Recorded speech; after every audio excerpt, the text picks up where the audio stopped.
भक्तजनों, आज आप सुनेंगे नवरात्रि पर माँ दुर्गा का चौथा पाठ। माँ दुर्गा जी के चौथे सावा रूप का नाम कुष्मांडा है। अपनी मंद हल्की हंसी द्वारा अंड अथर्त ब्रह्मांड को उत्पन्न करने के कारण उन्हें कुष्मांडा देवी के नाम से अभिहित किया गया है। जब दृष्टि का अस्तित्व नहीं था, चारों ओर अंधकार ही अंधकार परिव्याप्त था, तब इन्हीं देवी ने अपने इस्तेहासाय से ब्रह्मांड की रचना की थी। अतः यही दृष्टि की आदि सावा रूप आदि शक्ति है। इनके पूर्व ब्रह्मांड का अस्तित्व था ही नहीं। इनका निवास सूर्य मंडल के भीतर के लोक में है। सूर्य लोक में निवास कर सकने की क्षमता और शक्ति केवल इन्हीं में है। इनके शरीर की कांति और प्रभा भी सूर्य के समान ही दे दी पैमान और भास्वर है। इनके तेज की तुलना इन्हीं से की जा सकती है। अन्य कोई भी देवी देवता इनके तेज और प्रभाव की समानता नहीं कर सकते। इन्हीं के तेज और प्रकाश से दसों दिशाओं प्रकाशित हो रही है। ब्रह्मांड की सभी वस्तुओं और प्राणियों में अवस्थित तेज इन्हीं की छाया है। इनकी 8 भुजाएं हैं। अतः यह अष्टभुजा देवी के नाम से भी विख्यात है। इनके 7 हाथों में करमस, कमंडलू, धनुष, बाण, कमल, पुष्प, अमृत पूर्ण, कलश, चक्र और गदा है। 8वां हाथ में सभी सिद्धियों और निसिद्धियों देने वाली जप माला है। इनका वाहन सिंह है। संस्कृत भाषा में कुष्मांडा कुमरे को कहते हैं। बलियों में कुम्हरे की बलि इन्हें सर्वाधिक प्रिय है। इस कारण से भी यह कुष्मांडा कही जाती है। नवरात्रि पूजन के चौथे दिन कुष्मांडा देवी के सावा रूप की ही उपासना की जाती है। इस दिन साधक का मन अनाहत चक्र में आवासित होता है। इस दिन उसे अत्यंत पवित्र और अत्युज्ज्वल मन से कुष्मांडा देवी के सावा रूप को साधन में रख कर पूजा उपासना के कार्य में लगाना चाहिए।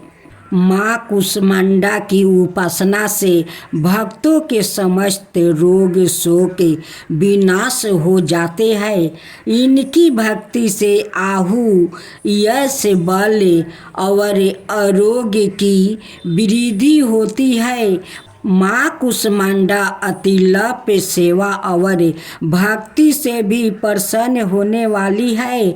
यदि मनुष्य सच्चे हृदय से इनका शरणागत बन जाए तो फिर उसे अत्यंत सुगमता से परम पद की प्राप्ति हो सकती है। हमें चाहिए कि हम शास्त्रों पुराण में वर्णित विधि विधान के अनुसार माँ दुर्गा की उपासना और भक्ति के मार्ग पर आहानिरी से अग्रसर हो। माँ के भक्ति मार्ग पर कुछ ही कदम आगे बढ़ने पर भक्त साधक को उनकी कृपा का सुरक्षा में अनुभव होने लगता है। यह दुख स्वारूप संसार उसके लिए अत्यंत सुखद और सुगम बन जाता है। माँ की उपासना मनुष्यों को सहज भाव से भाव सागर पार उतारने के लिए सर्वाधिक सुगम और श्री अस्कर मार्ग है। माँ कुष्मांडा की उपासना मनुष्यों को आधियों व्याधियों से समर्था मुक्ति करके उसे सुख समृद्धि और उत्तरीति की ओर ले जाने वाली है। अतः अपनी लौकिक परलौकिक उत्तरीति चाहने वालों को इनकी उपासना में सदाए तत्पर रहना चाहिए। अब माँ दुर्गा का पांचवा पाठ। माँ दुर्गा जी का पांचवा स्वरूप को स्कंद माता के नाम से जाना जाता है या भगवान स्कंद कुमार कार्तिकेय नाम से भी जाने जाते हैं। यह प्रसिद्ध देवासुर संग्राम में देवताओं के सेनापति बने थे। पुराणों में इन्हें कुमार और शक्तिधर कहकर इनकी महिमा का वर्णन किया गया है। इनका वाहन मयूर है, अतः इन्हें मयूर वाहन के नाम से भी अभिहित किया गया है। इन्हीं भगवान स्कंद की माता होने के कारण माँ दुर्गा जी का इस पांचवा स्वरूप को स्कंद माता के नाम से जाना जाता है। इनकी उपासना नवरात्रि पूजा के पांचवा दिन की जाती है। इस दिन साधक का मन विशुद्ध चक्र में आवासित होता है। इनके विग्रह में भगवान स्कंद जी बाल रूप में इनकी गोद में बैठे होते हैं। स्कंद मातु स्वरूपिणी देवी की 4 भुजाएं हैं। यह दाहिनी तरफ की ऊपरी वाली भुजाएं से भगवान स्कंद को गोद में पकड़े हुए है और दाहिनी तरफ की नीचे वाली भुजें जो ऊपरी की और उठी हुई है उसमें कमल पुष्पा है। बाईं तरफ की ऊपर वाली भुजा बर मुर्दा में है। नीचे वाली भुजा जो ऊपरी वाली की और उठी है उसमें भी कमल पुष्पा ली हुई है। इनका वर्ण पुरंत सुबेरन है। यह कमल के आसन पर विराजमान रहती है।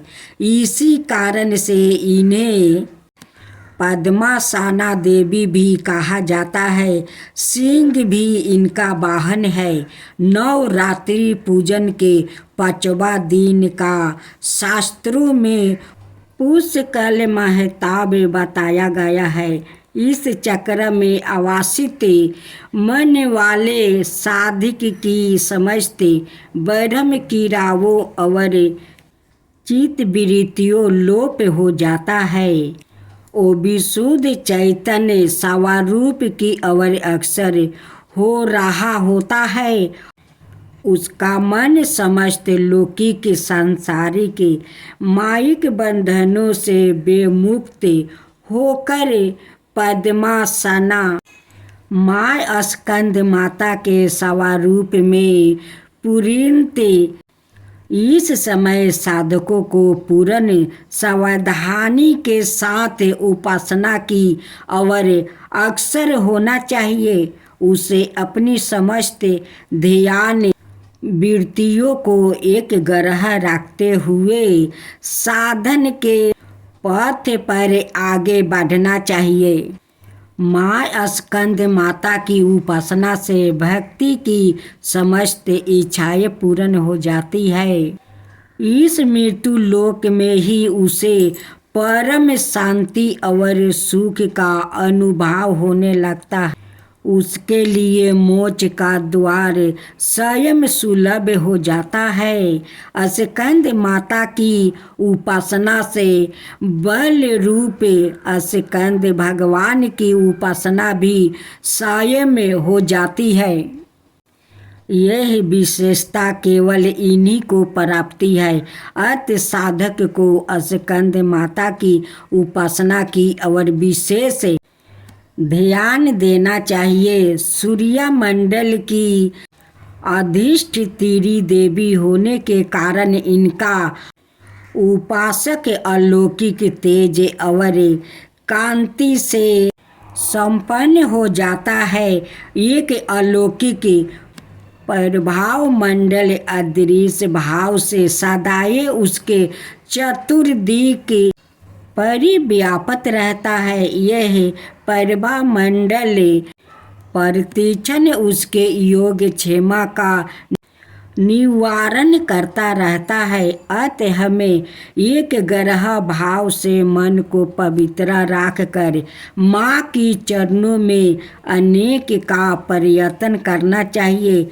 इस घोर भाव सागर के दुखों से मुक्ति पाकर मोक्ष का मार्ग सुलभ बनाने का इससे उत्तम उपाय दूसरा नहीं है।